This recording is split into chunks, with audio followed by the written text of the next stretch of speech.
Good morning. Today is 222, February 22nd, 2017.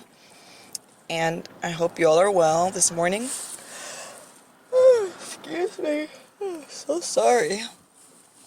Today we're going to talk about something that we talk about all the time, but haven't really stopped to define, I guess. Clearly define what this particular thing is. And we're talking about attachments. What are these little buggers, and why do we always hear, oh, we gotta get rid of our attachments. We don't want to have too many attachments, and all this kind of thing. Why? What's up with that? You know? And the thing is, you don't have to get rid of any of your attachments if that's not what you want to do. You know? Don't dare let people dictate to you, no. But basically, think of Earth as ground, all right? Solid ground. And attachments as things that keep us grounded to Earth. And we said it like that just kind of to form a mental picture, because for me sometimes that works. But when we're talking about Earth, we're talking about physical. Talking about not the other, not outside physical, not, maybe you call it spiritual, otherworldly, something that is not this, the things that we experience through our senses, which are physical things, right?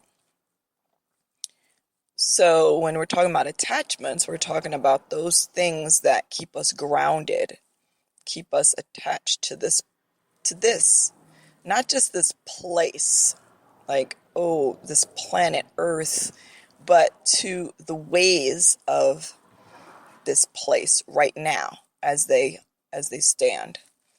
So, because you can't just remove something from where it exists, but I digress.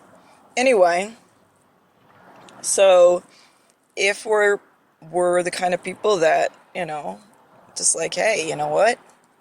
Psh, I'm good. I got a good job. I got a good family. I live in a good neighborhood, and all this, everything is good about my life here. And I understand that not everybody's life is like mine, but I like mine. And I don't want to change it. All this hype about spiritual and other worlds and yada, yada, yada. No, not interested in that. So I'll keep my attachments. Thank you very much. And you know what? We all have the right to make that choice if that's the choice that we want to make for ourselves. But we also understand that, that means that this is what we're choosing. And there's no, because what we've tried to do is go half-half, right? For so many years, so many millennia, excuse me, is I want to keep my attachments and I want the other too. But it doesn't work that way. Okay? You can't, you can't half it.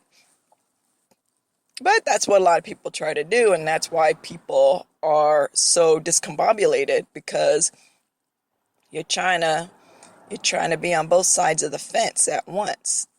Okay? And that's going to be very uncomfortable. If not impossible. I think that's the idea of that expression, is that you can't. Choose your side. Choose which side you want to be on and be on it. Okay? Because if you're thinking, well, this place is all right, but it's not fully satisfying to me. It's not fully, delivering everything that I feel that it takes for me to be really joyful in my life. Well, then you got to realize that attachments are only going to make your process more difficult for you. So I don't have too much time right now to develop that out, but we're going to absolutely have a part 2 to that. In what way is that true? How can we say that, the things that keep me grounded are keeping me from enjoying fully a peaceful, happy, content life, one which I feel loved, I feel loving, I'm manifesting love, all this stuff. Well, why can't I have both? So just imagine that they are places, heaven and earth. Let's just say that, just to be simple. And just, you can't be in both at once. So that's simplifying it. You can't be in both places at one time.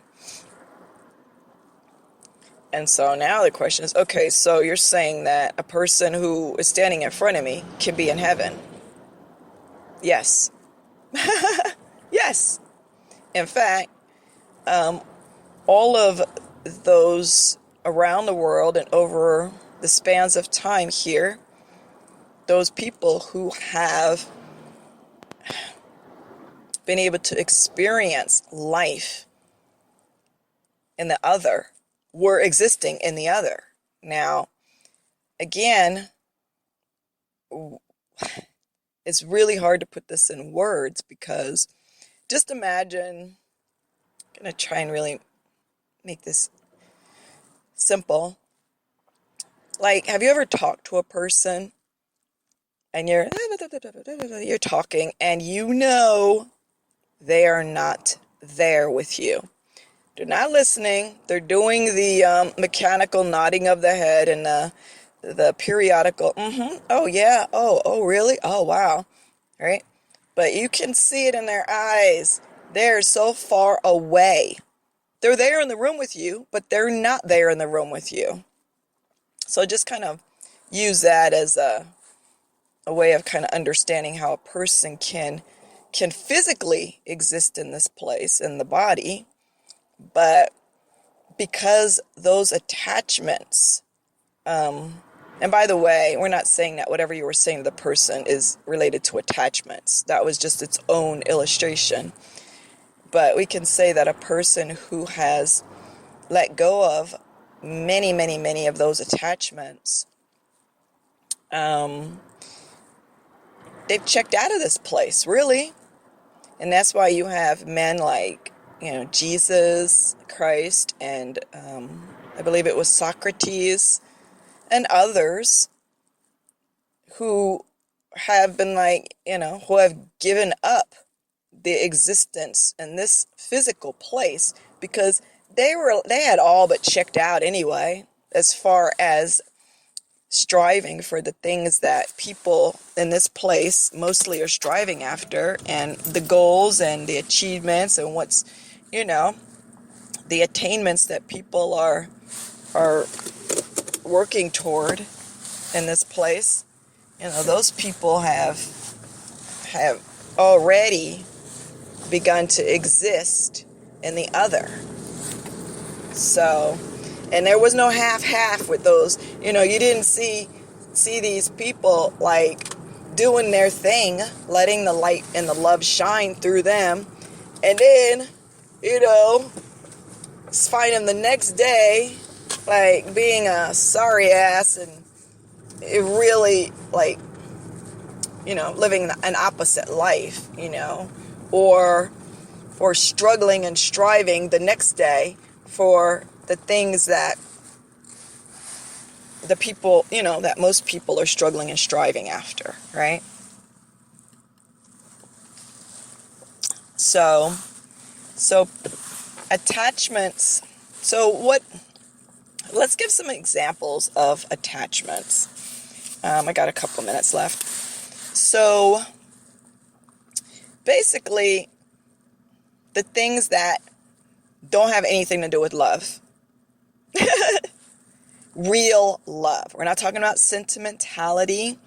We're not talking about attachment to a person for whatever reason that is not based upon love. Now, we're going to have to explore what true love is in another recording, but because we often like to tag that label on the things that we do and the way that we feel. Oh, it's love. Love, love, love, love, love. But the truth of it is that love is what it is. And there actually is such a thing as love. And it itself is the thing, not just whatever behavior or feeling that comes up that we say, oh, I want to call this love because I like the idea to call this thing love. Well, guess what? You can call me Mary, but that's not my name. Okay? So, same thing. So, the things that move us in the direction of love or keep us in the flow of love, those are the things that are not attachments. Because flow, movement, attachment, stillness, stagnation, all right? So I'm not going to really mention any specific attachment right now. I am so close to my destination now, so I am going to have to continue this with a part 2, and I believe there'll probably be a part 3 as well, because there's so much. This branches out in all directions. But in the next part, we will talk about what some of those attachments are that we develop in this place, and why. Because that's the other thing. Why? Attachments are to keep us grounded. That's what they're about. That's what they're for. That's the purpose of our attachments, are to keep us in our identity in this place,